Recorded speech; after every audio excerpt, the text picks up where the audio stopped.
Buenas tardes. Bien, es una conferencia de cierre, pero la presencia del señor alcalde da cierta solemnidad a este acto, que termina el curso, pero que es el principio del curso del año que viene. Y voy a desarrollar el tema que está anunciado, que es solidaridad y globalización. Solidaridad y globalización. Bien, no importa porque voy a empezar precisamente por este asunto, ¿no? Es que creo que ya tenía al revés, pero no es lo mismo. Solidaridad y globalización. El hecho de haber recurrido a estos dos términos como tema de esta conferencia, pues en cierto modo viene pedido primero por la globalización, que la razón de haber elegido estos dos términos, globalización, solidaridad, que viene en cierto modo pedida primero porque la globalización, el tema del curso, permite perfectamente atraer a la solidaridad. Es un poco, ayer nos comentaba Gustavo III con la idea de la hispanidad, ¿verdad? Hispanidad, el reino de la hispanidad, es decir, que es un término tan pregnante que atrae a muchos. Y globalización, por supuesto, atrae a solidaridad. Pero también solidaridad atrae a globalización. En fin, y no lo digo yo. Precisamente ayer en la conferencia o en la ponencia de Joaquín Robles, me parece, citó unos textos de Mireia Magdalena, me parece, donde hablaba de esto, de la globalización de la solidaridad. Es decir, que es una palabra que... Y yo había recogido ese texto y otros parecidos. Por eso cuando ayer lo dijo Joaquín Robles, dije, aquí la armonía preestablecida está funcionando, ¿no? Es decir, son dos términos muy afines, y dos términos que merece la pena pues analizarlos. Y la cuestión es que son dos términos que analizados así, yo creo que son dos términos metafísicos, si los hay. Metafísicos en el peor sentido de la palabra, vamos a entenderlo así, ¿eh? Pero no tema nadie, porque la metafísica, a pesar de la mala fama que tiene, es lo que mejor se entiende de todo el mundo. Es decir, son las cosas que mejor se entienden, como vamos a ver. Es decir, que no tiene dificultades de entendimiento, todo lo contrario. Vamos a poner un ejemplo de una cuestión muy parecida, muy paralela, que voy a presentar ahora. Y ya verás que bien se entiende lo que voy a decir. En lugar de estos dos términos, solidaridad, globalización, vamos a poner como ejemplo simplemente, pues, Dios, perdón, no, vamos a ir más bajo, mundo y hombre. Es decir, ¿qué relaciones hay entre mundo y hombre? Claro, difícilmente puede haber cuestión más metafísica que esta. Pues verán la explicación tradicional, canónica, cristiana, o sabeliana, si se quiere, esto es una cuestión distinta, para ver las relaciones entre Dios y el hombre, entre el hombre y el mundo. Pues la cosa es bien sencilla. Y en la eternidad de los tiempos apareció el mundo, y el mundo fue creado por Dios. Estoy siguiendo a Fray Luis de León, Fray Luis de León en la denominación Pimpollo, cuando llama a Cristo Pimpollo. Dios crea el mundo y naturalmente, ¿para qué lo crea? Es decir, ¿qué necesidad tiene Dios, que es perfecto, pleno? ¿Qué necesidad tiene Dios de crear el mundo? Pues no tiene más explicación que hacer que en el mundo sea Él mismo el que de algún modo se crea a sí mismo. Y entonces el mundo es la especie de salida de Dios de sí mismo, lo que llamaban los neoplatónicos el pro-odos, la salida de Dios de sí mismo. Esta salida da lugar a que empiece el mundo, el Big Bang, por ejemplo, por lo menos así lo interpretó el abate Lemaitre en sus días. El mundo empieza a desarrollarse y claro, termina necesariamente al final termina necesariamente a reflejarse Dios en el propio mundo, que es Cristo, el punto omega que dirá el padre Tellar, ¿verdad? Siguiendo enteramente a las tesis y la interpretación de Fray Luis de León. Entonces, naturalmente, una vez que Dios ha creado a su hijo, ha puesto a su hijo en el propio mundo, y que representa al hombre a su vez. Entonces la unión del mundo y el hombre se comprende perfectamente, porque de aquella unificación vuelve todo a reintegrarse, volverá a reintegrarse en el seno de Dios Padre. ¿Hay cosa más sencilla de entender? Claro. Esto es pura metafísica, pero yo creo que todo el mundo lo entiende, ¿no? O sea, nadie puede decir que no lo entiende, porque es que esto es totalmente inteligible, no puede haber esquema más sencillo. Es el esquema de, pues es el esquema de una unidad que se despliega a sí misma, se aliena, se enajena, y luego vuelve otra vez a su principio. Es un esquema circular perfectamente inteligible, es decir, desde el punto de vista de la construcción y del esquematismo de la construcción no puede haber cosa más clara, es decir, todo el mundo lo entiende esto. Vamos a pasar a nuestro asunto, ¿verdad? Ahora tenemos globalización y solidaridad. ¿Qué pasa aquí? Pues que lo que antes funcionaba Dios como eslabón, ¿verdad? Ahora es el género humano. Es el género humano. ¿Qué ocurre? Pues ocurre lo siguiente, que, en fin, sin necesidad de ir más atrás, podemos partir in media res, aparece, se nos está dado el hombre, los hombres, el género humano. A consecuencia de no sé qué mecanismos, que hay muchas versiones, muchas variaciones, pues este género humano también sale fuera de sí mismo. Experimenta una caída, ¿verdad? Interpretada de muchas maneras, y en esta caída, que consiste en salir fuera de sí mismo, pues en esta caída el hombre se dispersa, el género humano se dispersa en mil ríos, en mil corrientes, es decir, se enajena otra vez, se enajena, y esto lo dice San Agustín, y lo dice Marx, y lo dice Hegel. En fin, esta idea está completamente en toda la metafísica occidental.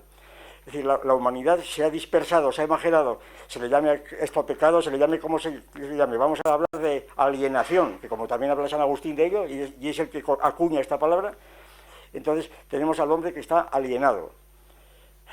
Hay un proceso larguísimo, que es el proceso prehistórico-histórico, en donde después de una serie de dramas y tragedias que cubren toda la historia, pues poco a poco, por razones diversas, estos fragmentos de la humanidad dispersa en el globo terráqueo van, pues al parecer otra vez juntándose, globalizándose, ¿verdad? Globalizándose, y entonces, al final de ese proceso de la historia, tenemos a la humanidad ya que se posee a sí misma, globalizada, y entre esta humanidad globalizada surgen los lazos necesarios, es decir, que si la globalización es un proceso más bien objetivo, pues la relación, como decimos nosotros, metamérico, vamos a decirlo así, la relación entre esas partes globalizadas, pues constituyen la solidaridad. De manera que entonces la solidaridad no es más que el aspecto subjetivo, por así decirlo, no es intersubjetivo, mejor dicho. La solidaridad es el aspecto intersubjetivo de unos hombres con otros cuando han llegado a ser globalizados. Y naturalmente esta globalización presupone la solidaridad, y la solidaridad a su vez es causa necesaria de la globalización. ¿Quieren cosa más clara? Pues así es como se entiende la solidaridad. Este es el concepto de solidaridad, de la solidaridad en el sentido general, de que hoy se habla tanto, precisamente como la tendencia, la virtud, o como se quiera llamar, que debe reunir a todos los hombres y que reúne a todos los hombres precisamente para lograr formar una sociedad universal en donde la paz perpetua reine entre todos y donde el himno de la novena sinfonía esté sonando no ya para Europa, sino para el mundo entero, ¿verdad? Todo el mundo abrazado en la democracia pura, en la paz perpetua, ha desaparecido el Estado, está todo el mundo globalizado y somos todos solidarios, claro, porque si no, estamos solidarios y ha sido el fin de la historia o poco menos, ¿verdad? Pero por lo menos es el fin de esta prehistoria. Esto también palabras de Marx, como habéis sabido. Ha acabado la prehistoria y empieza la verdadera historia de la humanidad.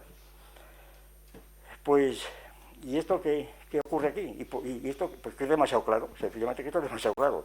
Aquí todo el mundo lo entiende, ¿no? ¿Quién no va a entender esto? Lo que yo quiero decir es que cuando se habla de solidaridad, como se habla, como hablaba, por ejemplo, Miguel Magdalena, realmente lo que están diciendo es esto y no otra cosa, ¿eh? Están diciendo esto precisamente. Lo están diciendo incluso a veces con las mismas palabras. Y claro, esto inmediatamente hay que apretar las tuercas porque efectivamente la evidencia, la luminosidad que esto tiene, me parece a mí que todo el mundo comprenderá que se funda, en el primer caso, en una especie de sustantivación de Dios. Se da por supuesto Dios y entonces todo funciona divinamente. Dios sale y entra. ¿Y en qué consiste la evidencia y la luminosidad de esta explicación metafísica de la solidaridad? Pues que se da por supuesto el género humano. Hay un género humano que se ha dispersado y luego vuelve otra vez a reconciliarse. Es más, precisamente estas fórmulas que se utilizan muchas veces, la reconciliación, la reconstrucción, todo esto indica que se está pensando como si hubiera algo anterior. Fíjense que son todos estos términos que se utilizan. Nos hemos reconciliado, nos hemos reencontrado, como si hubiéramos perdido el encuentro, nos hubiéramos desencontrado y luego volvemos a reencontrarnos. Estas fórmulas, al parecer tan inocentes y tan expresivas, lo que se ha valorado, la expresión de Hegel de la reconciliación, ¿verdad? Entonces queda todo el mundo diciendo, pues sí, estamos entendiendo lo que ha pasado. Y el concepto de solidaridad, si se pregunta, ahora vamos a verlo, si se pregunta a la gente qué es esta solidaridad y de dónde se funda y dónde viene, pues la explicación que dan es de ese tipo, y no hay otra. Pero es que no hay otra, si no, hagan la prueba. Pero hagan literalmente la prueba. Cuando la solidaridad no se entiende en términos pues puramente pues que sean jurídicos, por ejemplo, de los que tenemos que hablar, o de cualquier otro tipo, o psicológicos, ¿no? Si la solidaridad es esto.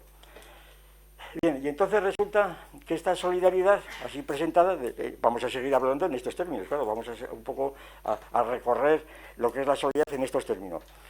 Entonces ocurre que esta solidaridad, pues siempre queda pues un punto muy oscuro, que es por qué, aun supuesto que el hombre se diese en el principio, por qué tuvo que caer, ¿verdad? ¿Cuál es el mecanismo de la caída? ¿Por qué se dispersó? Pero esto mismo lo dice el propio marxismo, el propio marxismo juvenil dice lo mismo. Dice que aquí no se salva ni más tampoco de la metafísica, dice exactamente lo mismo. La comunidad primitiva, la alienación, exactamente lo mismo. Aquí, marxistas y cristianos, como decía aquel, podemos ir juntos hasta la muerte. Allí nos separamos, ustedes al cielo y nosotros al infierno. Pero sin embargo, la explicación es la misma, el esquema es exactamente el mismo. La metafísica, ¿no? Es decir, el neoplatonismo, esto es Proclo de Chándar, o Sabelio. ¿Sabelio por qué? Porque Sabelio fue un hereje que seguramente inspiró a Hegel, que tuvo la ocurrencia de decir que la Trinidad cristiana, Padre, Hijo, Espíritu Santo, no estaba dada simultáneamente, sino que las personas divinas, las procesiones iban produciéndose en el tiempo, y iban produciendo las edades de la historia, claro. La edad antigua, la edad media y la edad moderna. Joaquín de Fiore, etcétera, etcétera. Aquí dice que esto está completamente, todavía se puede recordar que nada menos que el tercer Reich de Hitler, pues corresponde a esa tercera edad, ¿verdad? Esa tercera edad, la edad del espíritu, etcétera, que es identificado con la raza. Es decir, esa división de la edad de la historia en tres partes tiene que ver con esto, precisamente. Sobre todo a partir de Joaquín de Fiore, como es bien conocido por otra parte. Bien, pues entonces, ¿qué ocurre? Que lo que no se ve claro, todo el mundo ve que esta luminosidad, por qué esa entidad que está dada al principio cae, etcétera. Refiriéndome al hombre, a la humanidad. Bien, pues generalmente se suele decir, pues porque esto seguramente sería una parte de un proceso más general. Es decir, esta existencia y esta dispersión de esta entidad primitiva es algo más general. Y esto más general pues es algo que envuelve, por ejemplo, que envuelve a los hombres, que envuelve a las cosas del mundo y que constituye la solidaridad entre esas cosas del mundo. Y todas las cosas del mundo a su vez son solidarias entre sí, tienen una especie de conexión, de simpatía, simpatía, esa es la idea de los estoicos, la idea sobre todo de la tercera es toda la de Posidonio, por ejemplo, la de Panecio, pero es todo Posidonio. Es la idea del sindesmos, ¿verdad? De la unidad de todas las cosas, La simpatía Tom Holland, la simpatía universal de todas las cosas. Todo el mundo, hay una simpatía de todas las cosas, que es la solidaridad de todo el mundo, y esta solidaridad de todo el mundo, pues se refleja principalmente en el hombre, pero entonces se explica perfectamente el hombre por el mundo. Esta es una idea que estuvo, luego lo veremos un poco más en detalle si tenemos tiempo, pero en fin, esta es una idea, para decirlo rápidamente, que estuvo enteramente en boga, pues a lo largo del siglo XIX, sobre todo al final del siglo XIX, en todos los pensadores monistas materialistas. Por ejemplo, Haeckel, por ejemplo, Oswald, etcétera. Es decir, los grandes pensadores materialistas del siglo, físicos, casi todos ellos, pues físicos, sí, pues realmente mantuvieron esta idea de la solidaridad. Y sacaron consecuencias a veces verdaderamente ridículas. Voy a poner una para que se dé uno cuenta cómo la metafísica tiene sus peligros, ¿verdad? Tiene los peligros de ridículo. Por ejemplo, nada menos que Oswald, el presidente de la Liga Monista, pues creyó necesario sacar de sus principios pues unas normas éticas, ¿no? Una ética, unas normas prácticas para la humanidad. Como eran los tiempos de la entropía, del principio de entropía de Clausius, que había sido dominante, hegemónico todo el fin del siglo pasado, pues las normas, los fundamentos de la moral que dio Haeckel, bueno, y Oswald, pues fueron de este tipo. Como el universo, este universo monista, pues tiene como destino una muerte entrópica, es decir, que la entropía vaya aumentando, vaya incrementando, y esto físicamente quiere decir que la energía se vaya transformando en calor. Entonces se trata, la conducta ética no será ya el imperativo categórico de Kant, sino que será, y aquí viene el ridículo, obra de tal modo que tu conducta no suponga un incremento de entropía en el mundo. Es decir, que enfría todo lo posible, ¿verdad? Que no gastes energía tontamente, ¿verdad? Sino que a ser posible, pues vivas en sitios fríos o por lo menos refrigerados para que no aumente la entropía. Claro, esto se dijo totalmente en serio, ¿eh? Y esto está, todavía cuando yo estoy de bachillerato, todavía había exposiciones de esta moral que llamaban naturalista, es que usted dice que moral naturalista. Pues, pero un hombre como Oswald, pues puede llegar a semejantes ridiculeces, creo yo que son, ¿verdad? ¿Y todo esto por qué? Pues por el monismo, realmente. ¿Y entonces qué ocurre? Pues que aquí la raíz, me parece, de la metafísica, en este caso la raíz, está en ese concepto de codeterminación absoluta, continua, de todas las cosas, de esa simpacia y aton holon, etcétera, que venía de los estoicos, y que por otra parte en la metafísica cristiana pues y el idealismo alemán, etcétera, ha continuado, ¿no? Ese es el ABC de Hegel, de Schelling, etcétera. Es decir, que no es una aunque lo estamos exponiendo en términos pues casi telegráficos, sin embargo es el núcleo de todas esas concepciones, y además lo que conforta a mucha gente, porque ahora ya sabe qué es el mundo y cuál es su puesta en el mundo, y la solidaridad es el objetivo de este asunto, ¿no?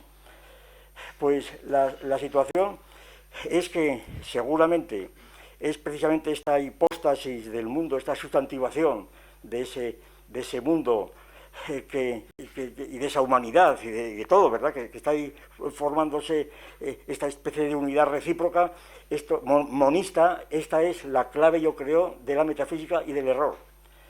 Por lo siguiente, porque naturalmente no se trata de negar la codeterminación. Por nuestra parte no se trata de negar la codeterminación. Aquí viene el punto central, que ya lo hemos hablado mucho de estos días, pero hay que repetir otra vez. Es decir, lo que llamamos codeterminación, que parece que es un componente esencial de toda visión, no ya materialista, sino realista, causal, es decir, que no se entregue al caos del azar, ¿verdad? Sino que más o menos reconozca una concatenación, esto es el síndesmos, una concatenación entre todas las cosas, sin los cuales el mundo sería completamente ininteligible. Por lo menos esto ha sido siempre un postulado del racionalismo, ¿verdad? De cualquier tipo que sea, cristiano o no cristiano o pagano, es lo mismo. Esta concatenación de todas las cosas, sea directamente, sea a través de Dios, de la providencia divina, etcétera, esta concatenación propia del monismo, pues no se niega. Pero ¿qué ocurre? Pues aquí viene la cuestión, que la concatenación es un tipo de conexión entre las cosas diversas, las cosas más diversas del mundo, que puede ser universal, y la reconocemos como universal. Es decir, cada entidad, cada proceso, cada ser, desde la hoja del árbol hasta el planeta, hasta la célula, está concatenada siempre con otra. Es decir, no hay una cosa aislada en el mundo, es imposible una cosa aislada. Esto lo pudo pensar un moro como Avicena, un musulmán, ¿verdad? Un musulmán, un sarraceno, vamos a decir, como Avicena. Avicena introdujo la famosa hipótesis del hombre volante, un hombre, él fingía que era un hombre que estaba flotando en un espacio vacío, de forma que él estaba deprivado de todos los sentidos, no sentía ni tacto, ni veía nada, porque estaba con los ojos cerrados, estaba flotando, precisamente para que no sintiera el tacto ni la gravedad. Y decía Avicena, este hombre volante, sin embargo, tendría algo, a saber, que se conocía a sí mismo. Esto es lo que dijo después nuestro amigo Descartes, ¿verdad? Exactamente igual, más o menos. Es decir, entonces, semejante metafísica, ¿verdad? El hombre volante, pues eso es música celestial. Vamos a llamar a eso filosofía, es de lo más... pero así se explica luego en las universidades, ¿verdad? Como grandes mensajes que los sabios han producido para la humanidad, ¿no? Pues entonces, ¿qué ocurre? Que no concebimos hoy que haya una partícula aislada del universo. Está absolutamente en la concatenación de las demás cosas, idea estoica. Pero los estoicos también eran monistas, y aquí viene la cuestión. Y el verdadero materialismo es pluralista, pero pluralista en la causalidad. Entonces, ¿qué quiere decir esto? Quiere decir que el hecho de que cada cosa esté concatenada con otras, no quiere decir que todas estén concatenadas con todas. Ahí acudimos al principio platónico de la simploqué, precisamente. Son términos que están totalmente trabados unos con otros y que no se puede prescindir de uno sin que caiga el edificio entero. La simploqué. La simploqué, simplemente lo recuerdo para que no esté al tanto de esta idea fundamental. La simploqué nosotros la hemos considerado siempre como el principio de la filosofía, precisamente. Y verán, el principio, es decir, la filosofía nace cuando, si decimos, la geometría nace con el teorema de Tales, por ejemplo, como se ha dicho muchas veces. Antes del teorema de Tales, de una demostración, no hay geometría, hay otras cosas. Antes del principio de la simploqué de Platón, yo creo que se puede decir, no hay filosofía, hay otras cosas, ¿verdad? Hay precursores, metafísica presocrática. ¿Y qué dice Platón? Y lo dice después del descubrimiento de los irracionales, de los números irracionales. Y lo dice después de haber afirmado, si el profesor, si el maestro no enseña a sus discípulos lo que son los irracionales, merece la pena de muerte. Esto lo dice Platón. Y yo creo que tenía razón.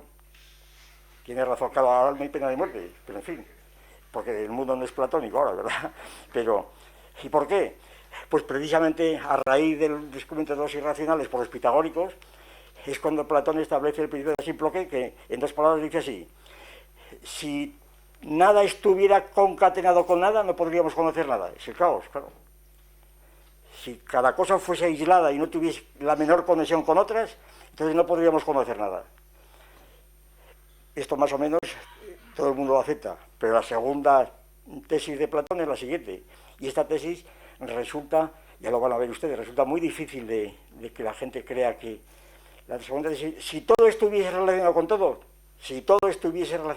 es decir, si todo estuviese en todo y viceversa, ¿verdad?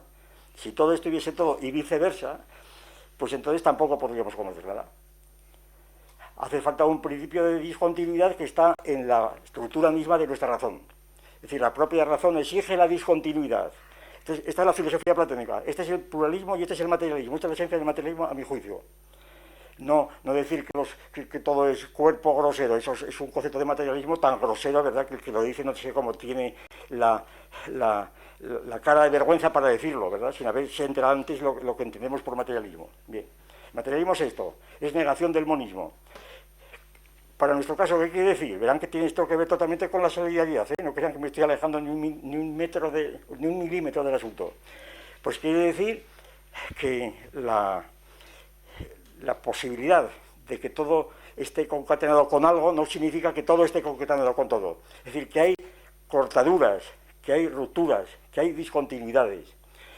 Esto desde el punto de vista matemático, el paralelo es el siguiente, ya hemos hablado días atrás. Es lo que los matemáticos llaman una relación universal a un campo y pues no conexa, inconexa, discontinua.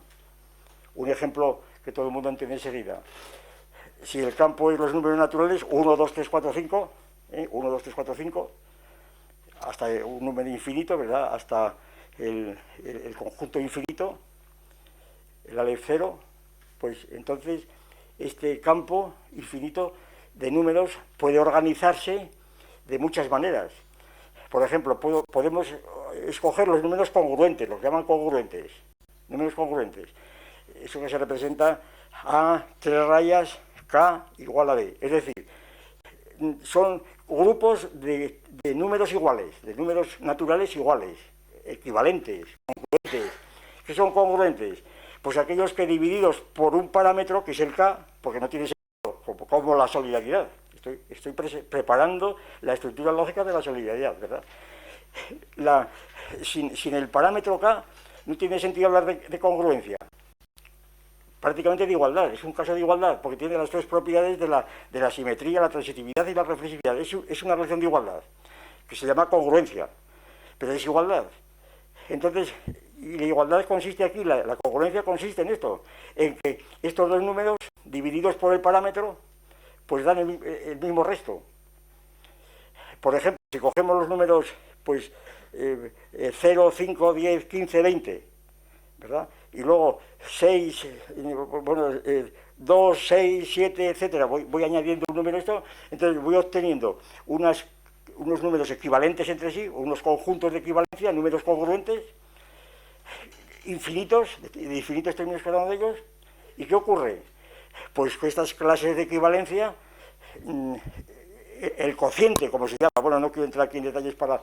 Simplemente, el cociente de este campo de números infinitos de números naturales, por esa clase de equivalencia, da lugar a un conjunto de equivalentes que son disyuntos entre sí, que son disyuntos. Es decir, que no hay ningún término común a ellos. Es decir, la igualdad produce precisamente el aislamiento radical, la discontinuidad total entre el campo de los números naturales. Y este es el hecho realmente que hay que conocer, porque está nada menos que en la estructura más racional de las que los hombres hemos tenido contacto. Es la discontinuidad, la inconexibilidad. Otro ejemplo, más rápido todavía, más rápido, ya intuitivo, pero es un poco peligroso, pero es lo mismo. Si en lugar del conjunto de números naturales cogemos el plano y trazamos rectas, el plano reglado, ¿verdad? Esto se entiende todavía mejor, el plano reglado. Entonces podemos decir, cada recta tiene una paralela, ¿verdad? Pero esto no quiere decir que 2 rectas cualesquiera sean paralelas entre sí, ¿verdad? Es decir, la relación de paralelismo es universal, es decir, afecta a todas las infinitas rectas del plano. La relación de paralelismo es universal. Cada recta, por tanto, no está aislada, sino tiene siempre una paralela. Pero en cambio, dadas 2 rectas, no tienen por qué ser paralelas entre sí. ¿Qué ocurre aquí? Pues que el plano reglado, en lugar de ser un sistema infinito de rectas paralelas, es un sistema de haces de paralelas. Y esos haces de paralelas son disyuntos. Y no hay ni un solo punto común entre ellos. Porque en cuanto lo hubiera, las paralelas no pueden tener un punto común. De manera que entonces resulta que el campo geométrico del plano reglado nos lleva a la misma situación de una relación universal, pero no conexa. Entonces, ¿qué es entonces la codeterminación? Pues la codeterminación es simplemente esta misma aplicada a la causalidad. Es decir, que las cosas están conectadas unas con otras, pero no cabe hablar de una solidaridad de todas las cosas, sencillamente, de una conexión solidaria de todas las cosas. Para que se hable de solidaridad en un lado, es necesario negar la solidaridad en otra. Y entonces no cabe hablar de solidaridad, sencillamente. Esta es la idea. Pero el fundamento metafísico de la solidaridad es es que la solidaridad sea universal y conexa. Porque es el principio de la hermandad de todas las cosas, de todos formamos parte, somos todos criaturas de algún modo, todo está en todo, ¿verdad? Así empieza el Fausto de Goethe, recordarán, lo hemos citado muchas veces, ¿verdad? Pues cómo está todo obrando en todas las cosas, ¿verdad? Y cómo todo en todo produce la armonía del universo. Así empieza el Fausto de Goethe, el prólogo en el cielo y demás. Entonces, esta idea está tan arraigada, claro, que es en el fondo la idea, pero fíjense, la idea que tienen no solamente los materialistas monistas, los teólogos, también los políticos universales, los que hablan de la paz perpetua, y los que hablan, incluyendo a Kant, y los que hablan de la seguridad universal y de la felicidad futura, es pura metafísica, de manera que están dentro de un concepto metafísico que yo creo que está reinando actualmente, reinando en la ideología del pacifismo, en fin, de tantas cosas que más o menos ya saben a qué me refiero. Entonces, ¿qué ocurre? ¿De dónde ha salido esta palabra solidaridad? Es decir, por qué esta solidaridad se ha convertido en este sentido, en esta dimensión, en una idea fuerza como la que tiene, porque hay que ser solidario, tenemos que ser solidarios. La solidaridad, ¿por qué? ¿Por qué hay que ser solidarios? Solidaridad, ¿por qué? En relación por la propia, en el ámbito del propio campo humano, del género humano. Es decir, el género humano es el que se solidario. Parece que no, porque hoy día sabemos perfectamente que el género humano no está solo, es decir, que no se puede explicar por sí mismo. Eso todavía de algún modo podía entenderse, de algún modo en la época de Kant o de Hegel, ¿verdad? Podía entenderse esto, el género humano. Hoy no se puede, o del espiritualismo tipo cartesiano, ¿verdad? Que hay un mundo material y luego adviene ahí el espíritu, la libertad, o como se quiera llamar, y esa división de naturaleza y libertad, pues es un dualismo en donde uno puede entenderse sin el otro, ¿no?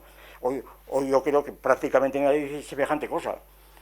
Es decir, el género humano es una parte, primero, que no sabemos cuándo ha aparecido, jamás, que es un punto que hemos estado estos días hablando sin cesar. Sí, el género humano no existe, sencillamente, esa es la tesis. El género no existe, no existe. No quiero, es decir, no existe como tal género, no existe, pero no es que existe como una idea abstracta, pero nunca empezó el género humano.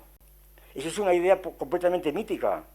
Apareció el género humano y al final, la obra del séptimo día, apareció el género humano. El género humano no apareció, porque no existe el género humano como tal género.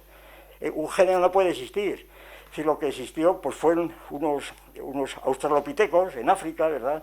Unos pitecántropos, unas bandas que iban por ahí y que no eran género humano, que no eran ni siquiera personas. Ayer lo hablábamos en el coloquio sobre la religión, que no eran personas. ¿Cómo se puede decir que era persona? Decíamos ayer, Miguelón, el de Atapuerca, ¿verdad? Y si apareciese por aquí un neandertal, a ver qué hacíamos nosotros, a ver qué hacíamos. De hecho, yo me remito a que nadie dice la persona neandertal, dice el hombre neandertal, que ya es concesión notable, ¿eh? Pero en fin, es una concesión muy generosa, pero sí, vamos a llamar el hombre neandertal, pero decir la persona ya es demasiado, ¿no? Y entonces, según esto, pues todas las famosas doctrinas de Rousseau, etcétera, quedan completamente en ridículo. Es decir, el buen salvaje de Rousseau, pues es el australopiteco, por ejemplo, en el mejor caso. Ese es el buen salvaje. El que hace el contrato social, ese contrato social, fundamento de la democracia, es el australopiteco, pero esto no lo dice solamente Rousseau, lo siguen diciendo hoy otros días muchos, ¿verdad? Muchísimos partidarios, se ha citado muchas veces a lo largo de este curso, pues a Rawls y a tantos otros, ¿verdad? Es decir, la teoría del pacto originario social, una de las ideas, a mi juicio, y perdónenme, más estúpidas que se pueden imaginar, pero que siguen vivas, el pacto social, unido a los derechos humanos.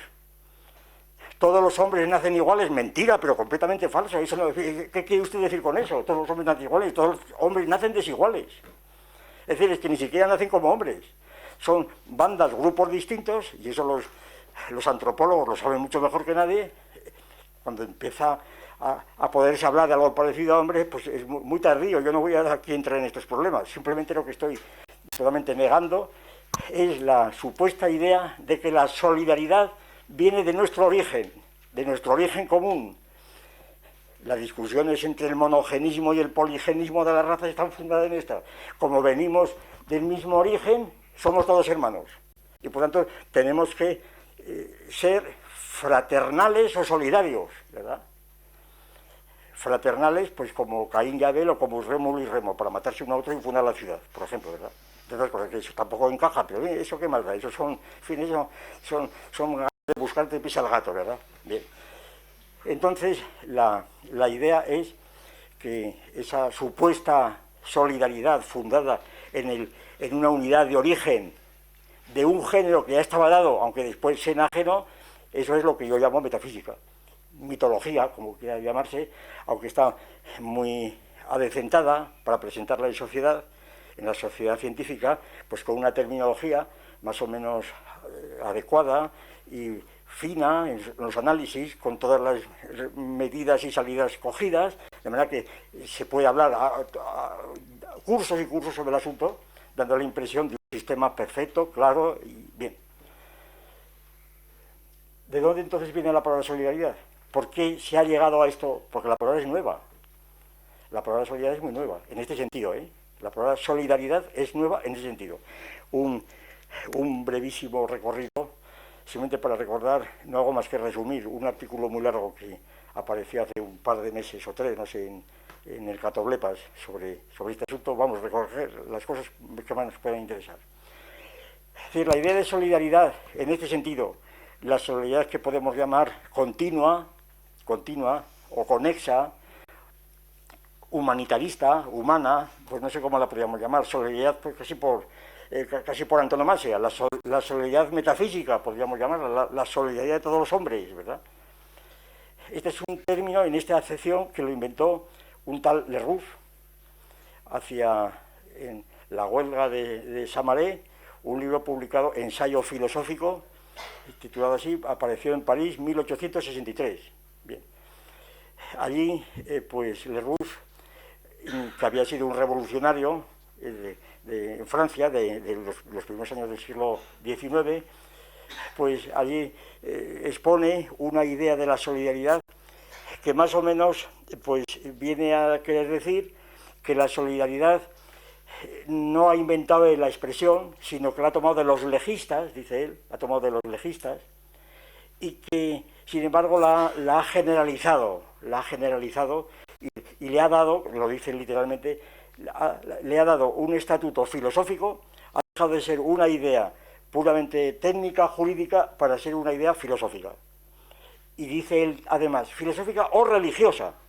Esto es muy interesante también, filosófica o religiosa. Sí, el propio Lerroux está consciente que la idea de solidaridad que él ha lanzado, pues es una idea que tiene unas pretensiones y tiene un alcance pues que no se limita a ser puramente categorial, diríamos nosotros, que es trascendental, es decir, que afecta a todos los hombres y a todas las condiciones, y que marca realmente toda una dirección a la humanidad futura. Bien.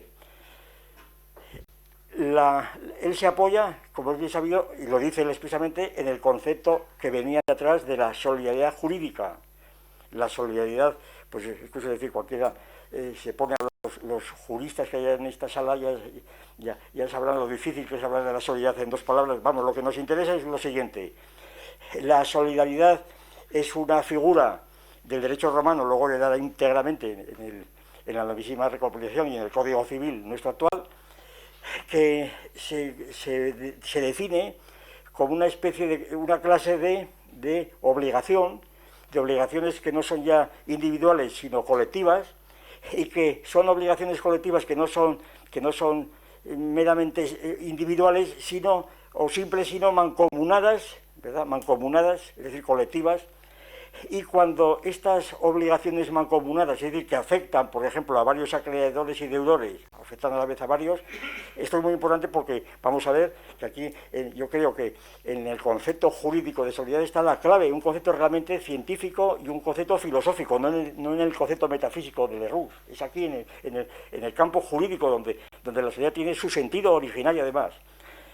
Entonces, esta solidaridad pues es una clase de mancomunidad que en lugar de afectar a varias personas, deudores, acreedores, etcétera, de modo simple, es decir, de modo que cada uno pues colabore a la deuda total, o sea, cada uno por su parte, independientemente de los demás, cuando es solidaria, cuando se llama solidaria, es cuando afecta a cada uno de ellos con todos los demás, en el caso más fuerte, de una forma que nos llamamos metafinita.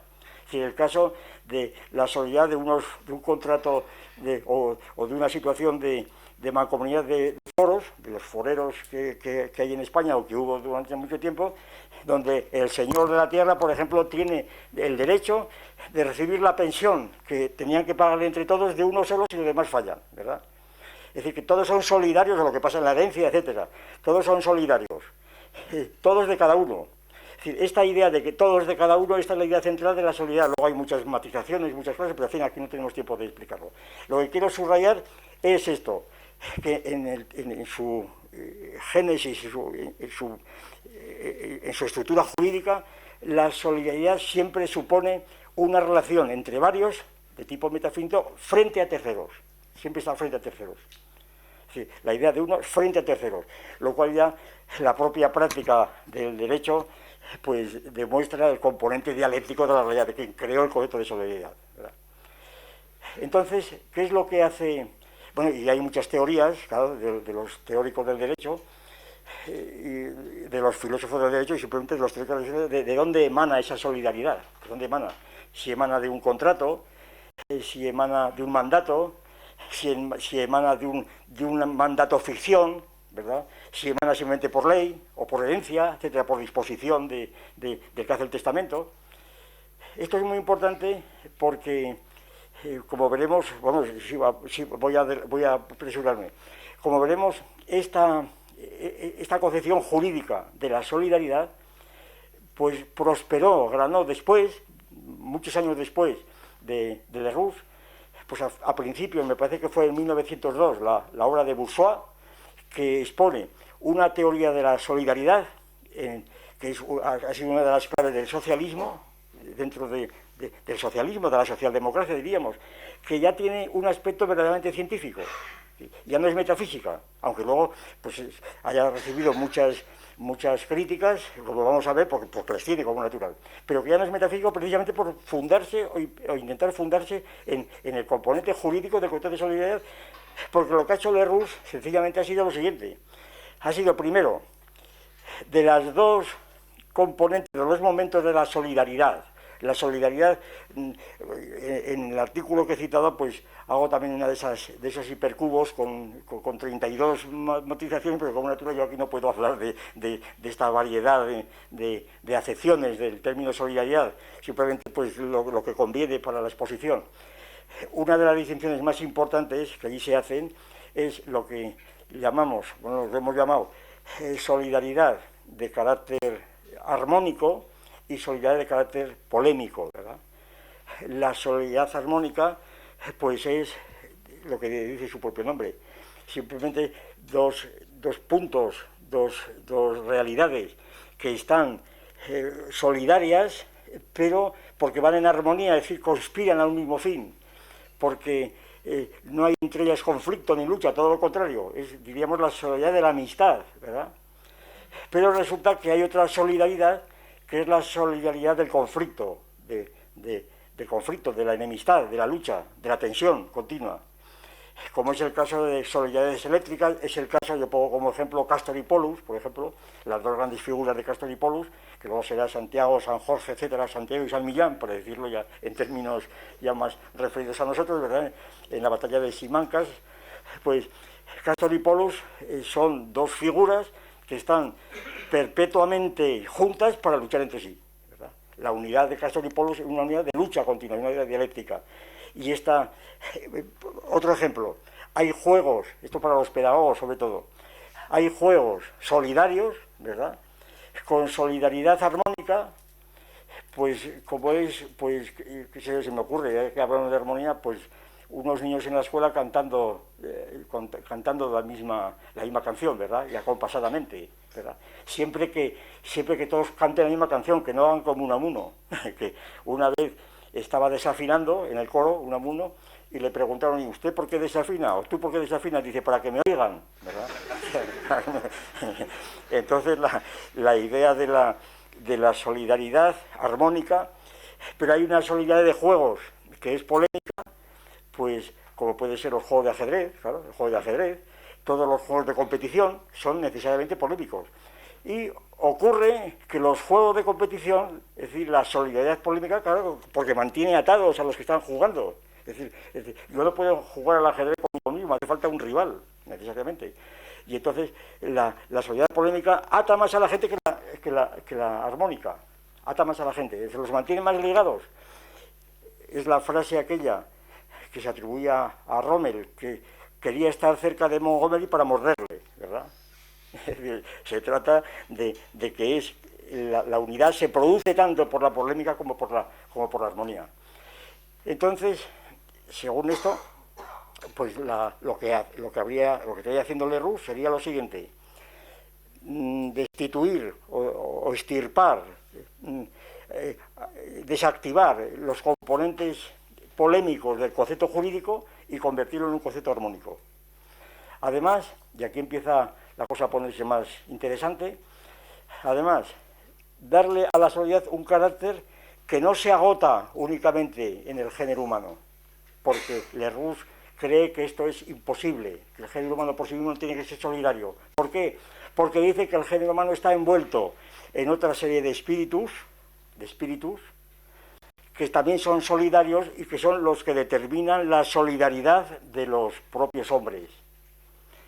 Esta serie de espíritus, claro, hay que tener en cuenta que la solidaridad de Lerroux, precisamente porque no la circunscribe al género humano, por eso no la llama fraternidad.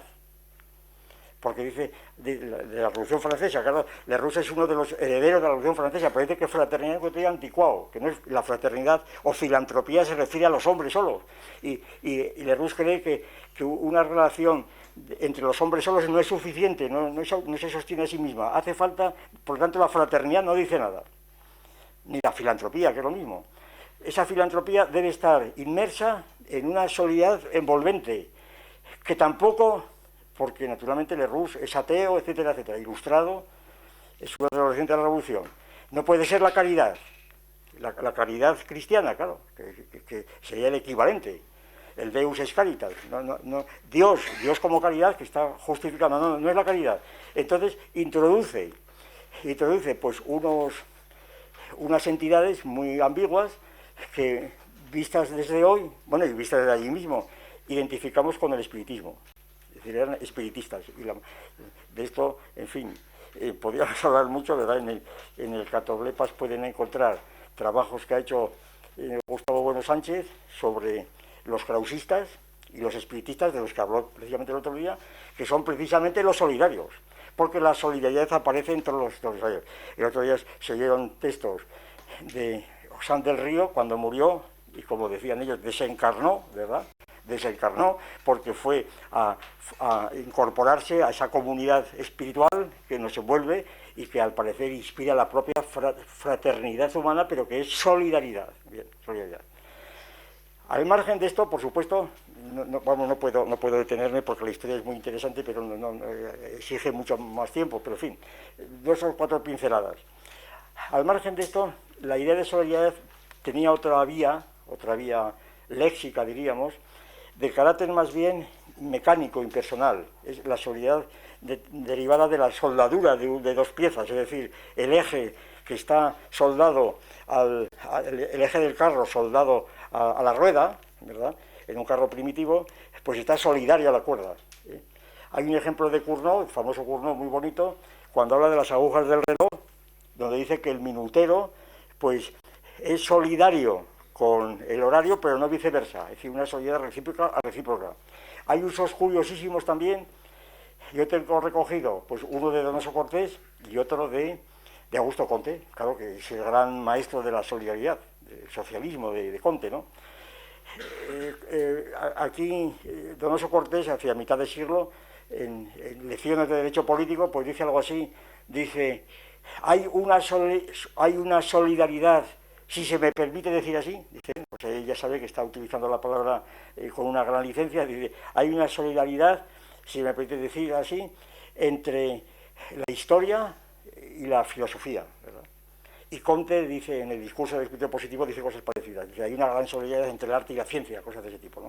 Sí, sabiendo que están utilizando... Ahora, Augusto Comte, ya que estamos en él, Augusto Comte, que es realmente uno de los que más han influido en la propagación de la idea de solidaridad como la virtud social suprema y como el fundamento de toda nuestra sociedad, realmente, pues Augusto Comte circunscribe la solidaridad a los hombres, al género humano, al gran ser, claro, a la religión de la humanidad que él pretendió fundar, ¿no?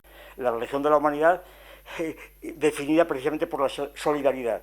Y la solidaridad en Comte está definida de un modo metafinito otra vez. Es decir, cada individuo tiene que interesarse por todo lo demás, es responsable por todo lo demás, etcétera, etcétera. Bien. Otro hito imprescindible, porque si no, no se puede, vamos, sería imperdonable, dada la importancia que ha tenido en la historia de la solidaridad, es la obra de Durkheim. La obra de Durkheim, a finales del siglo XIX, en la obra de Durkheim, la idea de, sobre todo la distinción que hizo Durkheim, que es muy conocida, ha estado en todos los libros de texto, si se consultan por lo menos los libros de ética que había en la época de la República. Ahora ya en los libros de ética ya es otra cosa, ahora se habla que se habla ahora, ¿no?, en los libros de ética. Pero en los libros de ética que había en la República, de los cuales yo tengo mucho porque me tocó estudiar en aquella época, y esta distinción yo me la sé del bachillerato, luego la he leído, pero yo me la sé del bachillerato. Pues la distinción que decía Durkheim era solidaridad mecánica y solidaridad orgánica, ¿verdad? Era una famosa distinción que tuvo mucho juego, pues en gran parte recuerda mucho a la distinción de Fraser, de la rama dorada, ¿verdad?, entre magia simpática y magia homeopática. Recuerda mucho otra distinción que hizo Bergson después en la religión mecánica y la dinámica. Bien, en esencia lo que viene a decir Durkheim es la siguiente, es lo que resultaba paradójico y por eso seguramente fue tan importante y tan valorada esta distinción. La solidaridad mecánica es la solidaridad entre cosas iguales, entre entidades iguales. Es la distinción de las cosas que son iguales son solidarias. Por ejemplo, de ahí viene la famosa metáfora que los antropólogos emplean todavía hoy, muchas veces sin saber de dónde viene. Todo el mundo habrá, cuando ha leído pues, exposiciones etnológicas de tribus preestatales, lo que llaman las tribus segmentarias. Esas tribus segmentarias que no son Estado, precisamente porque son preestatales, porque tienen anillos iguales. Es la estructura de una lombriz, la estructura segmentaria de una lombriz. Entonces, sociedades que están organizadas en forma de una lombriz, porque son anillos que se van repitiendo unos a otros, que están conjugados unos a los otros, y esa es la solidaridad mecánica que dice Durkheim, que sería la más primitiva, la más grosera, la más inmediata, porque se funda entre partes iguales, diríamos. Mientras que la solidaridad orgánica estaría establecida entre totalidades atributivas, diríamos nosotros, entre organismos de partes heterogéneas, necesariamente heterogéneas, que están engranadas unas a otras, en donde no se pueden realmente separar, y entonces se forma una solidaridad orgánica que es mucho más fuerte, y esta sería la característica de las sociedades ya superiores, por supuesto del Estado, de los organismos, etcétera. Y entonces la idea de Durkheim pues es defender esta solidaridad orgánica, claro, todo esto en polémica con los movimientos obreros del siglo pasado, por supuesto, frente a los iguales, al igualitarismo, ¿verdad? Pues Durkheim defendía con todo su grupo la necesidad de entender las reformas sociales no en nombre de la igualdad, sino en nombre de lo que alguna vez se ha llamado fraternidad, pero en el fondo del organicismo, la necesidad de contemplar las reformas sociales determinando en contra del igualitarismo, de cualquier tipo de igualitarismo, determinando por necesidad de estas diferencias orgánicas que son las necesarias, saber por dónde van, etcétera, etcétera. Bien, esta es la idea de Durkheim y todo lo que más viene. Bueno, y ya voy a terminar este recuerdo histórico pues con esta fundamentación que yo me refería antes de Bourgeois, en donde la idea de solidaridad, en el sentido ya social, no jurídico, sino social, la toma, sin embargo, procurando mantenerse fiel a la idea jurídica de la que hemos partido siempre. Y la argumentación, así en dos palabras, es la siguiente. Todos los hombres hemos nacido y tenemos unas propiedades o bienes o capacidades o lo que sea porque nos han sido dadas.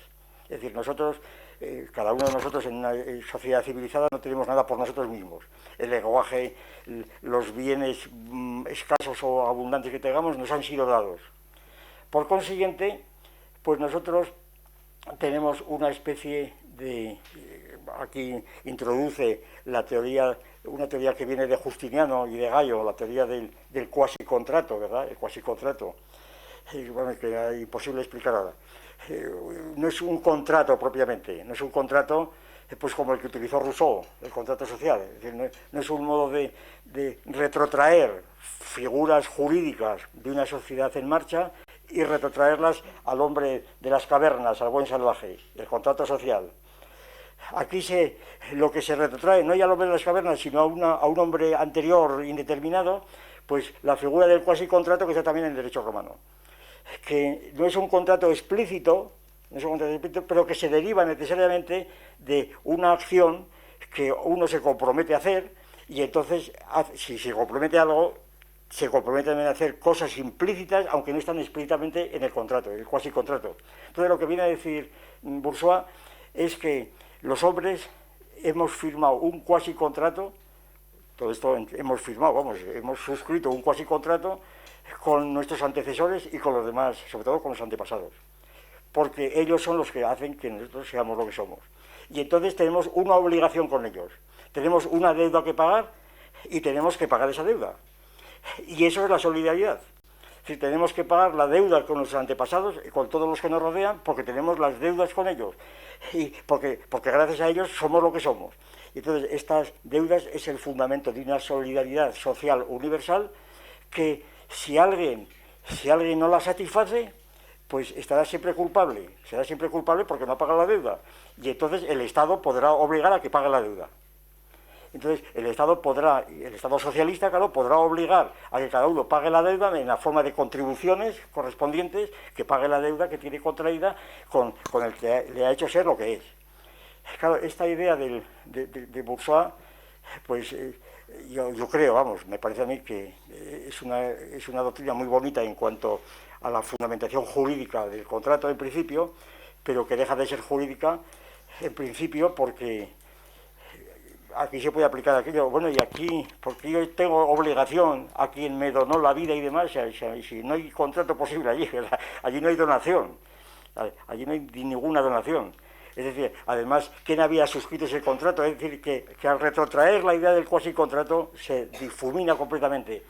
Y a mí me parece que lo que está haciendo Bourdieu, a lo mejor sin quererlo, Bourdieu y toda la caterva de sucesores, que es abundantísima la cantidad de seguidores que tuvo, naturalmente, en Francia y en España. Yo tengo todavía algún libro de la época donde están todavía expuestos el libro de Diprat, por ejemplo, y otros muchos libros que todavía se pueden ver por ahí, aunque algunos al parecer ni siquiera figuran en los catálogos ya, ¿verdad? Pues entonces, la idea yo creo que lo que está defendiendo Bourdieu prácticamente es la necesidad de que el Estado obligue a los ciudadanos a contribuir. Es decir, la necesidad del Estado. Y de un Estado concreto, no de la humanidad. Otra vez volvemos a lo mismo, ¿eh? Aquí no es la humanidad la que obliga a la democracia, no, eso es pura metafísica. Lo que obliga es un Estado concreto, lo demás no es Estado.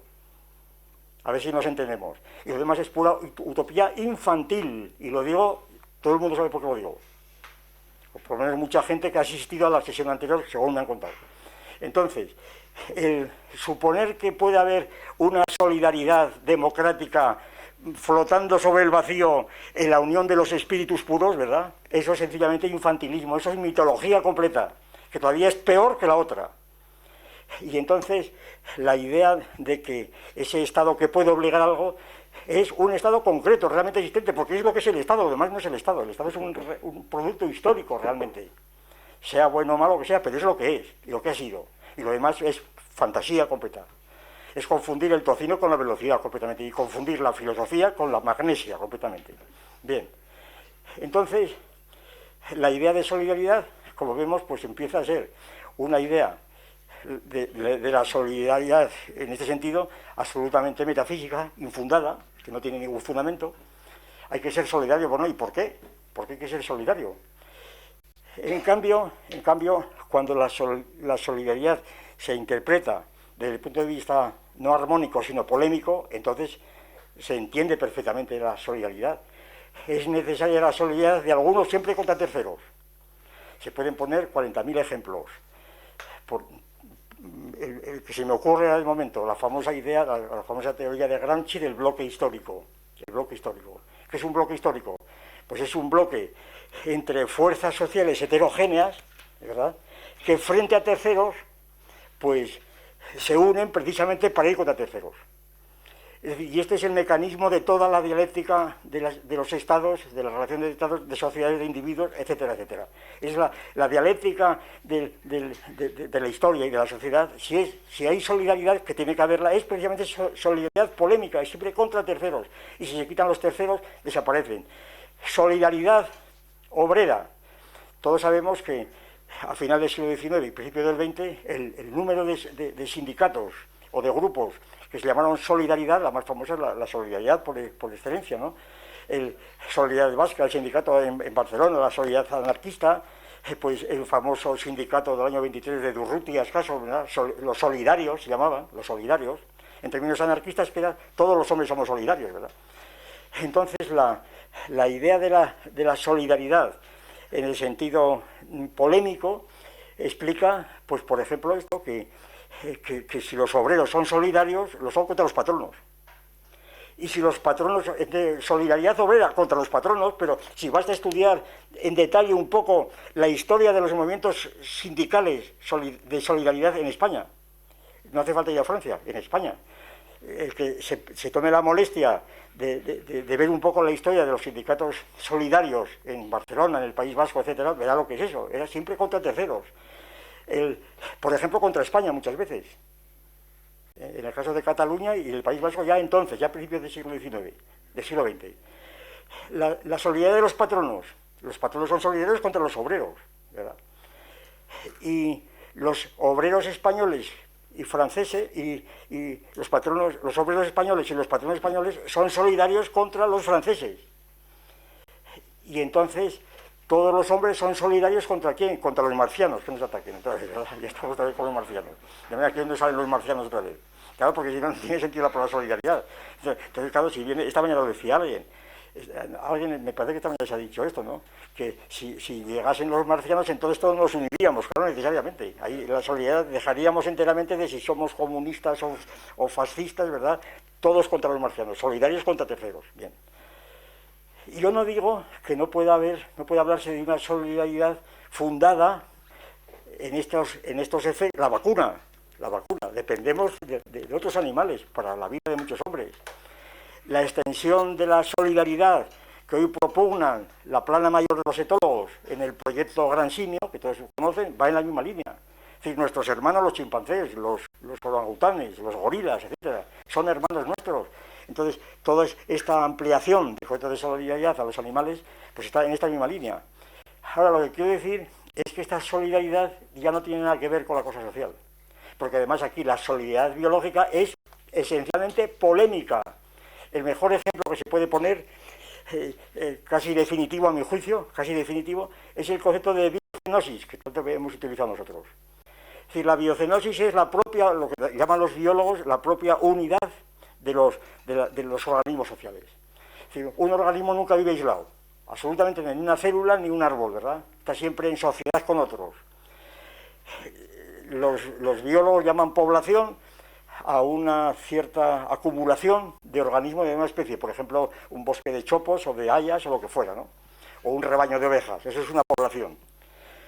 Pero cuando el conjunto de organismos forma un conjunto estable, es decir, que se autosostiene, que se reproduce con ciertos grados de fijeza, ¿verdad?, durante un número de años determinado, para que esto sea así es necesario que esa comunidad no esté constituida, no haya población, esté constituida no por una sola especie, sino por muchas especies. Y entonces muchas especies, por una razón, por el carácter heterótrofo de las biocenosis superiores, y eso es una biocenosis. Si una biocenosis comprende determinada clase de plantas, de animales, etcétera, etcétera, que están entre sí totalmente solidarios porque dependen unos de otros, pero para comerse unos a otros. Eso es lo que se olvida. La solidaridad consiste en la solidaridad totalmente fija, solidaridad orgánica, que decía Durkheim. Es la solidaridad de los seres vivientes, de una biocenosis, así le llaman, que tiene unos límites más o menos borrosos, pero los tiene, que puede entrar en contacto con otros, que puede crecer, y esta biocenosis es la solidaridad orgánica, polémica, tan polémica que supone la muerte sistemática y constante y cíclica de unos con otros. Esta unidad de la biocenosis es, por ejemplo, la unidad de Europa, en toda la historia. Europa ha sido una biocenosis, como en general. Todas las naciones de Europa hemos estado siempre juntos, pues en guerra permanente. No hay un año que no ha habido guerra. Es decir, en guerra permanente. Ahora, claro, algunos idealistas, metafísicos, ahora están hablando de Europa como si fuera una unidad, pues mística, angelical, ¿verdad? Como el cuerpo místico donde todos somos compatibles y todos nos unimos en una sola unidad. Pues así va a ir la cosa. Simplemente por desconocimiento literal, bueno, garrafal, de cuál es la estructura política de la realidad. Sencillamente por ignorancia completa. Ignorancia, yo creo que en muchos casos, pues, es culpable, porque saben lo que es, y en otros pura ignorancia. Ignorancia culpable, ya que he puesto este ejemplo, en el caso de Alemania o Francia, que saben perfectamente que esa unidad idílica de Europa, en el fondo es un modo de llevar adelante la hegemonía de Francia y de Alemania. Y para otros, pues son tan idílicos y de tan buena intención que a lo mejor se lo creen. Eso ya no lo sé, eso ya es para los psicoanalistas. Bien. Bueno, total, no quiero extenderme más, ¿eh? No. Bien. Entonces, la idea de la solidaridad polémica, pues tiene, voy a ya pasar casi por encima lo más pronto que pueda, aunque quedan cosas muy importantes que decir, pero bueno, el tiempo manda. La solidaridad tiene por sí misma efectos que, siendo como es siempre polémica, conduce a situaciones pues sorprendentes, ¿verdad? Por ejemplo, con motivo del 11S, el 11 de septiembre, ustedes saben que los bomberos son solidarios, solidarios sin fronteras, así se llama un grupo de bomberos, solidarios sin fronteras, que van por ahí a apagar fuego donde sea, ¿no? Salir las fronteras, son solidarios para todo el mundo. Pues un grupo de bomberos, esto es una noticia que salió, vamos, de lo más curiosa, a mí me interesa mucho como natural, y era un grupo de bomberos que ante las viudas de bomberos del 11S, que habían quedado desconsoladas las pobres mujeres, pues estos otros bomberos, solidarios con sus muertos, fueron a atenderlas y se casaron con ellas. Y dejaron a sus maridos de un modo insolidario, claro. De un modo insolidario ahí. Es el ejemplo más típico de lo que es la solidaridad. Yo soy solidario contigo, pero dejo de ser. Entonces, las otras han protestado, han pedido una serie de reclamaciones al gobierno, que es una vergüenza que les han dejado sus maridos, pero claro, la solidaridad lo obligaba. Y entonces, ¿en qué quedamos? Bien, lo más peligroso, yo creo, de la solidaridad es precisamente el carácter formal de la palabra solidaridad, que no tiene en cuenta los contenidos. Es decir, que basta que algo sea solidario para que ya esté justificado. Es lo mismo que pasa con la idea de cultura o con el imperativo categórico de Kant. Es el formalismo propio de la metafísica. Es el formalismo opuesto al materialismo, claro, al materialismo así por definición. En el caso de la cultura, todos sabemos, y no tengo nada contra las concejalas de cultura, ni contra la ministra de Cultura, nada. Pero todos sabemos que aquí la cultura es lo importante. Que algo que sea cultura, basta. Yo le voy a poner un ejemplo. Si en Asturias nosotros pedimos una subvención para publicar un libro de filosofía, no nos la dan. A lo mejor si fuera en Bable nos la darían, ¿verdad? Pero si pedimos una subvención para cultura, entonces te la dan. La cultura es sagrada, ¿verdad? Y entonces, yo he contado muchas veces esta anécdota real, hace bastantes años ya, antes de haber escrito el mito de la cultura, un alcalde del norte pues recibió críticas violentas de una rueda de prensa porque había traído una orquesta de Londres, había gastado 6 millones entonces para dar un concierto. Y estaban diciéndole que era una vergüenza gastarse ese dinero para un concierto de 2 horas, para que fuera la burguesía a escuchar el concierto, cuánto es mejor hubiera sido invertido en un conservatorio, lo que fuera, bien. Y entonces, y apretado por los periodistas, dijeron, pero vamos, pero ¿usted por qué ha traído la orquesta? Dice, es que es cultura. Quedaron los periodistas aniquilados. Y ahí no nos habíamos dado cuenta, ¿verdad? No nos habíamos dado cuenta. Entonces bien, ya está bien. Entonces, esto es cultura. Yo recuerdo, hace 2 años o 3, me parece, me tocó inaugurar la Plaza de Toros de Logroño. Y cuando íbamos, bueno, tuve que echar un discurso sobre los toros, que ahora por lo visto van a publicar. Bueno, pues en esta había unas pancartas al entrar a la plaza, pero un montón de jóvenes, unas pancartas que decía, queremos cultura, no queremos toros, toros sí, cultura, no, toros no, cultura sí.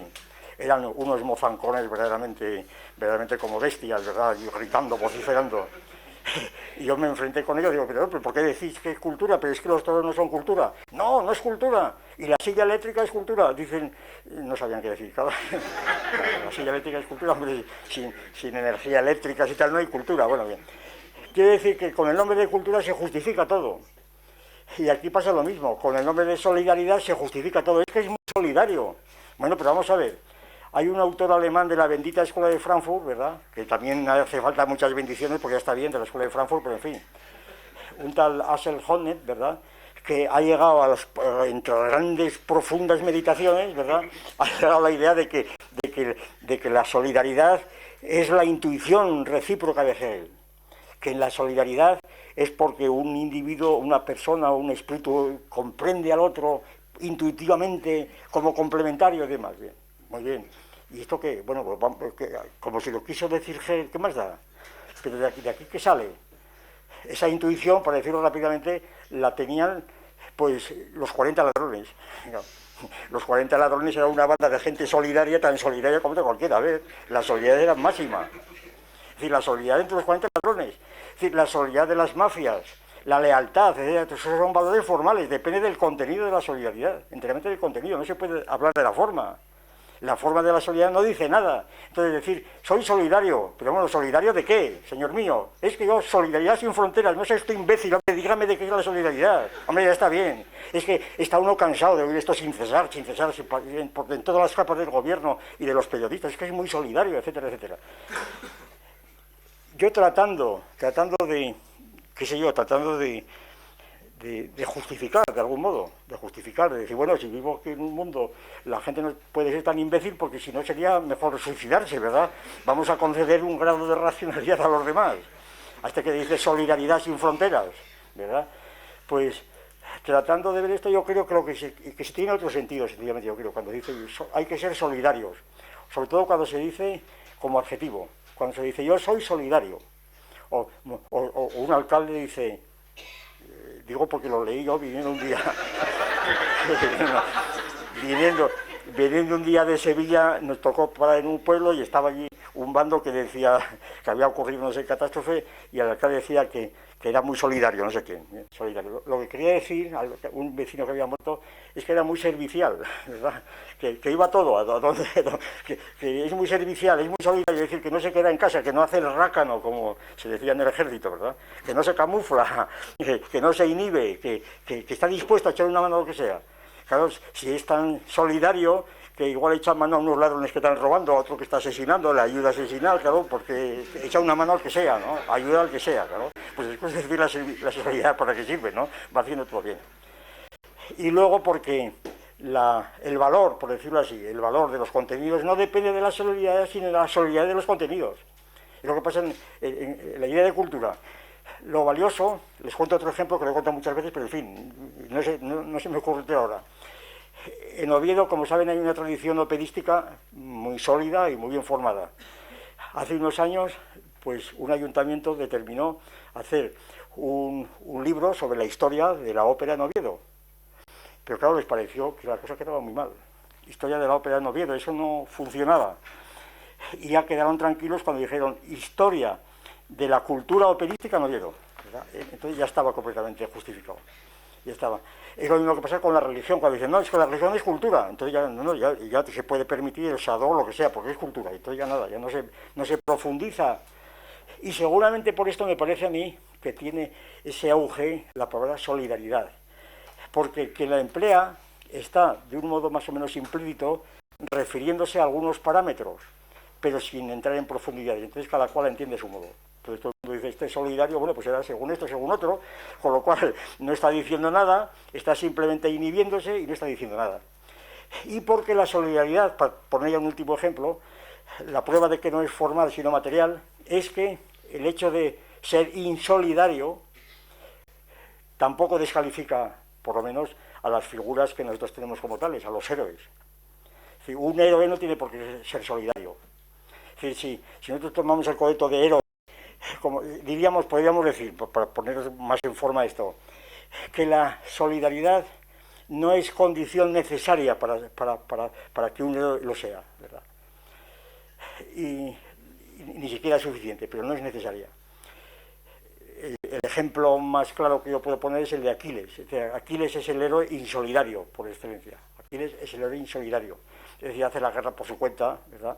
Le han matado a Patroclo, a su amigo, allí realmente lo que quiere es vengar a su amigo, y entonces, pues, es totalmente insolidario, sin embargo es generoso.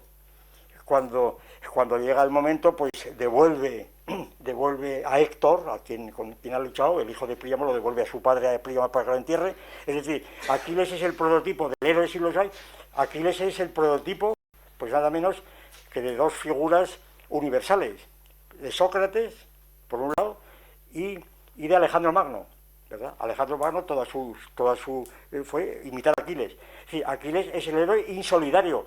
Esto que se lo traguen los solidaristas, que se lo traguen, ¿verdad? Entonces que quiten la iconografía de los héroes, ¿verdad? Y que dejen de venerar a Aquiles o de hacer exposiciones de Aquiles, como una que hubo magnífica el año pasado en el Museo del Prado, donde trajeron tapices holandeses y de todo tipo, varias salas llenas de Aquiles. Eso tenían que borrarse porque Aquiles era el demonio insolidario, ¿verdad? Bien.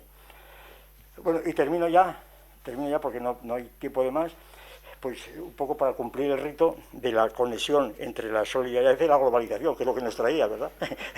la solidaridad y la globalización. Ahora se puede decir en dos palabras. Bueno, esquemáticamente la situación sería la siguiente.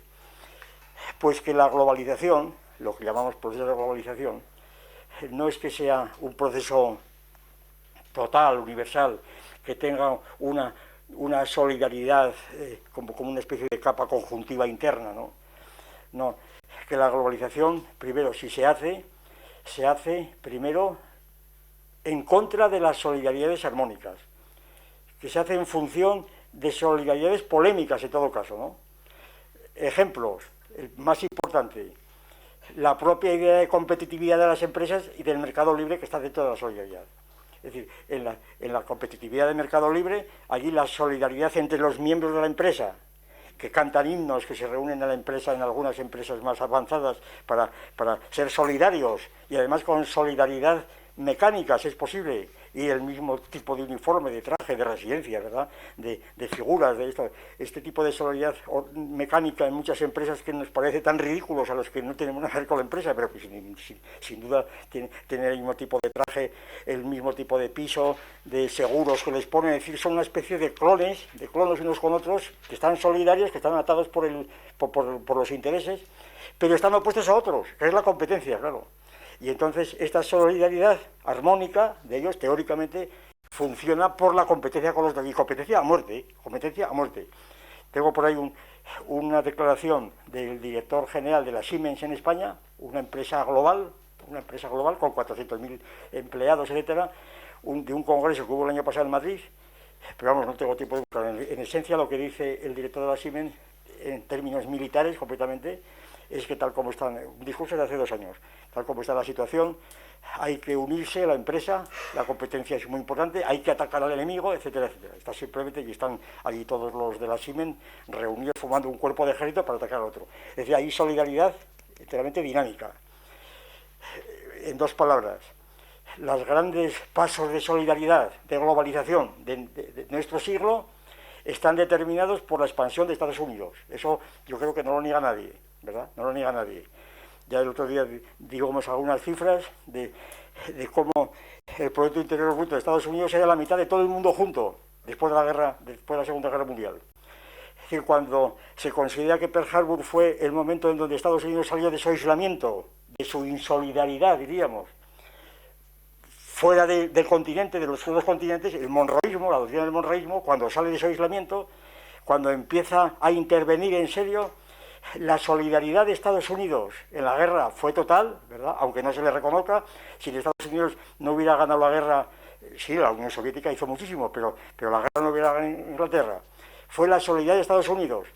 Y sobre todo, la solidaridad máxima de Estados Unidos se determinó, yo creo, en el Plan Marshall. El Plan Marshall fue un gesto de solidaridad de Estados Unidos que creó Europa. Europa es un producto del Plan Marshall, por lo menos la tesis que he mantenido en un libro llamado España frente a Europa. El Plan Marshall es el que creó Europa. Solidaridad con Estados Unidos.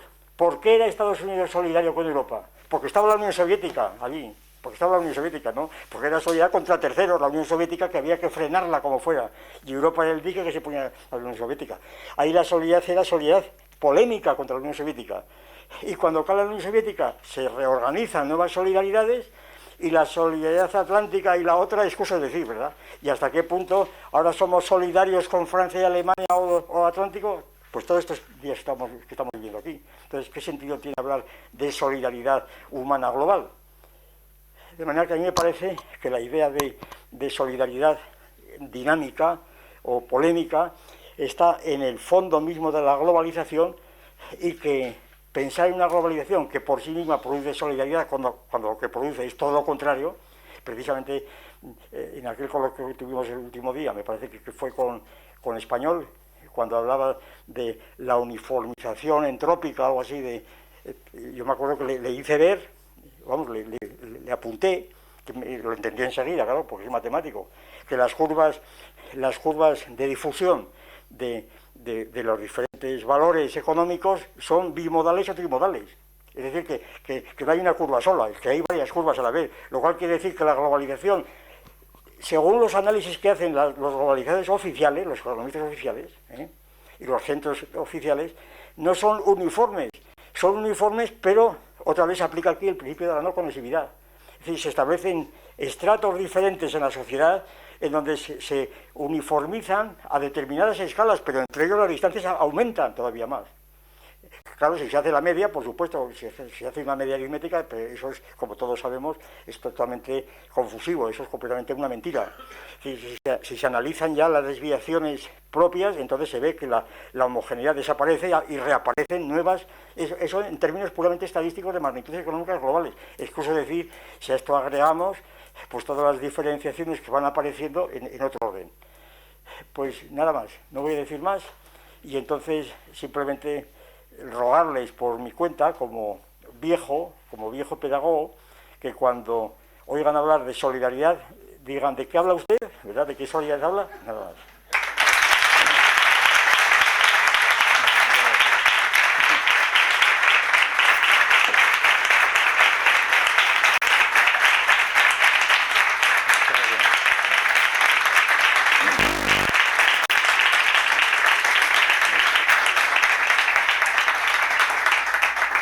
Estoy de acuerdo. La crítica del uso de la palabra solidaridad hoy día, o tiene usos metafóricos, tiene muchísimos usos. Pero voy a aportar una posibilidad para todos, para pensar en ella, de un aspecto de la solidaridad que está por debajo de tu conferencia, pero está por ahí, que es una cuestión histórica. La importancia del cristianismo, es decir, que no podríamos hablar hoy de solidaridad si no el hombre europeo hubiera sido cristiano durante 10, 12 siglos, ¿no? Que es un derivado. Yo he andado mucho por el camino de Santiago para un trabajo de los últimos 20 años. Totalmente de acuerdo, pero de acuerdo. Bueno, lo he dicho, por supuesto, el propio Leroux dijo explícitamente que él ponía solidaridad para sustituir a caridad. Es decir, que el origen está en la propia generalización de Leroux. Es decir, yo llamo solidaridad lo que antes llamaba caridad. Es decir, que lo dice explícitamente. Sí, la caridad está, como estaba en la... Y creo que también hay solidaridad real, es decir, que hay usos de las palabras, he andado mucho por el camino, en Francia, en España, durante mucho tiempo, ¿no? Entonces, me intrigaba que la gente hablara de solidaridad. Es un camino cristiano, es un camino de caridad, ¿no? Entonces yo creo que el amor al prójimo, la idea del prójimo también ha desaparecido en nuestro vocabulario. Es el otro, por la introducción francesa, el otro puede ser el hombre con la capa de Descartes, que es una máquina, ¿no?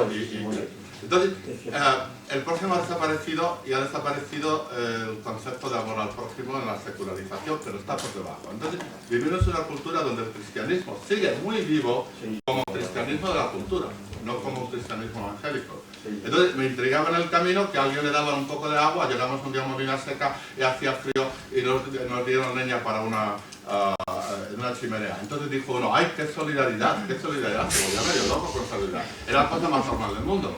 Pero claro, venía de una ciudad muy grande, ¿no?, en Francia, donde estaba enajenado, vivía en un piso. Entonces, que alguien lo tratara bien le parecía cojonudo, le parecía impresionante, ¿no? Entonces, ese es un punto, que el elemento cristiano está por debajo, este criptocristianismo que vivimos todos, querámoslo o no, la cultura sigue siendo un cristianismo de la cultura. Y luego, un principio que me parece que todavía existe el hombre que diríamos de carne y hueso, que es el protagonista de la historia, que creo que para hablar de solidaridad, de su precedente, que es el amor al prójimo, hay que hablar de la soledad. Hay que hablar de la soledad porque solamente es posible la búsqueda de la solidaridad o del amor al prójimo si el hombre está aislado y es solitario, ¿no? El hombre no es un átomo, el gato nunca puede estar aislado como puede estar el hombre. Y quería citar en referencia a que empezaste hablando de la enajenación, que me parece importante, la enajenación, la alienación, que ha discutido Marx, que tiene también raíces cristianas, pero el hecho es que el hombre tiene una pata fuera de la naturaleza, es decir, que por eso ocurre todo lo que ocurre. Es un mundo caído, según el cristianismo, hay muchas versiones, ¿no?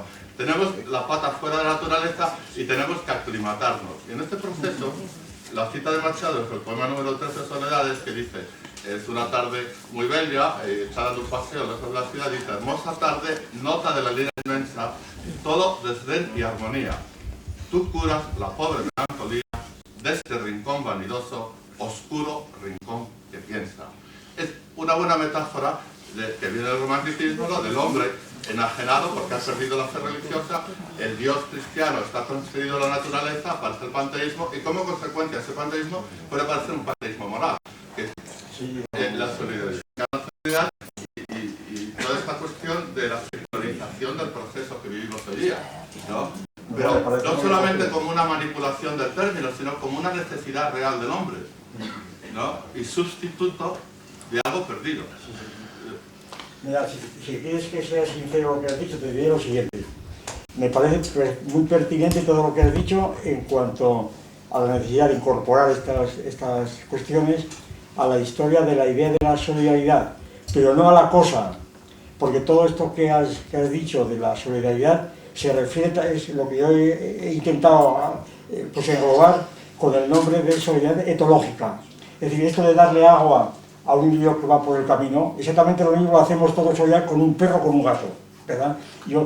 El otro día aparecieron 3 gatos en mi huerto y yo les fui a dar agua, o leche, por solidaridad. Exactamente igual. Esto no tiene nada que ver con la caridad cristiana. Esto literalmente. Y los nietos míos les dieron también agua y a los gatos, ¿verdad? Porque esto lo hacemos todos. Y eso sin ninguna educación. Hay una solidaridad etológica que te hace, pues, cuando ves de un nido que cae un pájaro, lo pones otra vez. Es lo que decían los estoicos de la simpatía de todas las cosas, ¿no? Quiere decir que la realidad de la solidaridad es de carácter etológico, no es cristiano. Ahora bien, en la elaboración de la idea concreta de solidaridad, pues sí, está intervenido desde luego, y la solidaridad también. Pero si el hombre no estuviera enajenado, estuviera en un mundo caído, corrupto, tiene que haber un sentido de lo justo, y que bueno, el mundo es injusto para ser solidario a un nivel... Eso ya es otro nivel, es incapaz, eso ya es demasiado, ¿eh? No, pero ocurre continuamente. Sí, que sí. Hoy día, los hombres son capaces de ser solidarios. A mí no me gusta el uso de la palabra hoy día. Es que no dice nada, Antonio, es que no dices nada. Pero vamos, es que volvemos a repetir todo otra vez. Ahora, que volvemos a repetir todo otra vez. Es un problema.